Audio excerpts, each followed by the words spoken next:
டிபார்ட்மெண்ட்டில் சின்ன ஐடியா இருக்குது.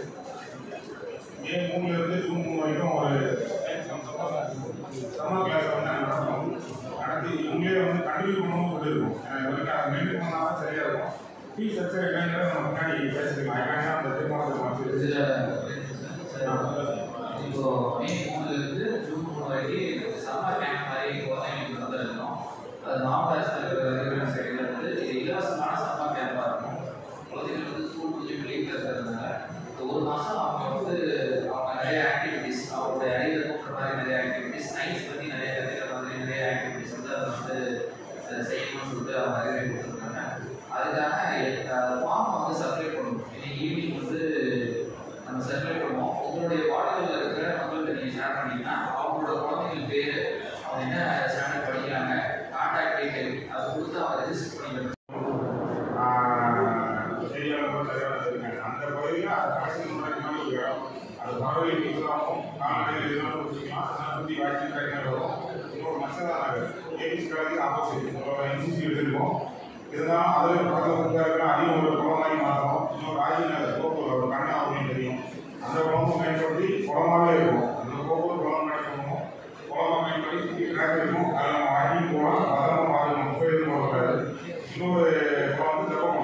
ரொம்ப நாளாக மக்கள் கோரிக்கை. நம்ம ஊரில் வந்து இருக்கிற ஒரே தெப்பக்குளம் பாரம்பரிய நம்ம பாதுகாக்கிறோம். அதை கிராக்கு சின்னப்பள்ளி சைடிங் ஒன்றாது.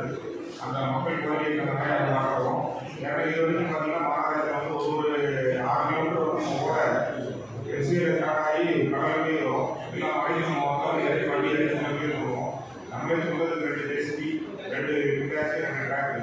இதை வச்சு எந்தெந்த வழிகடமாக இருக்கும் நம்ம என்ன இன்னும் சொல்ல மாட்டோம். எந்தெந்த வழிகள் பேர் போடுவோம். அந்த மண்ணை எடுத்து நம்மளோட பள்ளமான பகுதி நம்மளுக்கு சொந்தமான இடம். அதை வந்துன்னா மாநகராட்சி சொந்தமான பாரசைக்கு தேவையில்லை. அதில் போடுவோம். இது போக பயணிட்டு எம்பியில் நிறைய பேர் தேவைகள் வாங்கினாங்க. அவங்களுக்கும் என்ன ஆஸ்பெக்ட் செலவாகோ அதை தேடி வாங்கிக்கலான்னு தெரிஞ்சுக்கிறேன். நம்ம ஏற்கனவே வந்து யூகே ஃபேக்டரி மாடல் வந்துருக்கோம். அவங்களுக்கு சொல்ல மாற்ற நானும் அனைவரும் போன மாதம் 20 போவோம். உலக அமைச்சர் தெரியும்.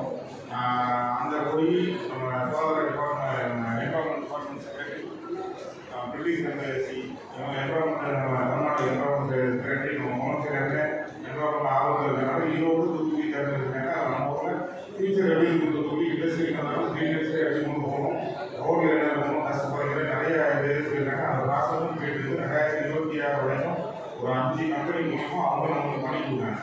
பிரிட்டிஷ் எம்பசி வந்து தூத்துக்குடி பண்ணி கொடுத்து அதை கவர்ந்து போயிட்டு தெரிவிக்கிறேன். நான் இப்போ கையில் திரும்பவும் ஆணையர்களும் மேயர்களும் இதை வந்து இதோட நிற்காம தொடர்ந்து முயற்சி செய்து சொத்து வரி விஷயத்திலையும் தண்ணீர் வரி விஷயத்திலையும் மிக சிறந்த முறையில் மாநகராட்சி மேயர் அவர்கள் தலைமையில் ஆணையர்கள் முன்னிலையில் நடந்துட்டு இருக்கு. அதே மாதிரி ரோடு வந்து போடணும்னா ஒரு வருஷம் 6 மாதம் நடந்தால் ஒரு ரோடு போட முடியும். நாங்கள் முன்னால் இருக்கும்போது எனக்கு முன்னால் 25 ரோடு இருந்துச்சு வார்டு. ஆனால் நான் 5 வருஷமும் முயற்சி பண்ணி 2001 2006 5 ரோடு தான் போட முடியுது. அந்த அளவுக்கு தான் அன்னைக்கு நிதி நிலைமையிலும் மற்ற செயல்பாடுகள் இருந்துச்சு. இன்னைக்கு வந்து என் வார்டில் 16 ரோடு தான் இருக்கு. ஆனால் 16 ரோடு 3 ஆண்டுகளில் போட்டு முடிக்கப்பட்டுவிட்டன. அதே போல எல்லா பணிகளும் ஒரு சிறு குறைகள் இருக்கலாம். ஆனால் மிக நல்ல முறையில் நகராட்சி மிக சிறப்பாக நடைபெற்று இருக்கிறது. பல்வேறு இன்னைக்கு தூத்துக்குடியில் வந்து எந்த இடத்துல பார்த்தாலும் பூங்கா, எந்த பகுதி மக்களுக்கும் அனைவருக்கும் பூங்கா அமைக்கப்பட்டிருக்கு. பல்வேறு இடங்களில் அதிகமான மின் விளக்குகள் அமைக்கப்பட்டு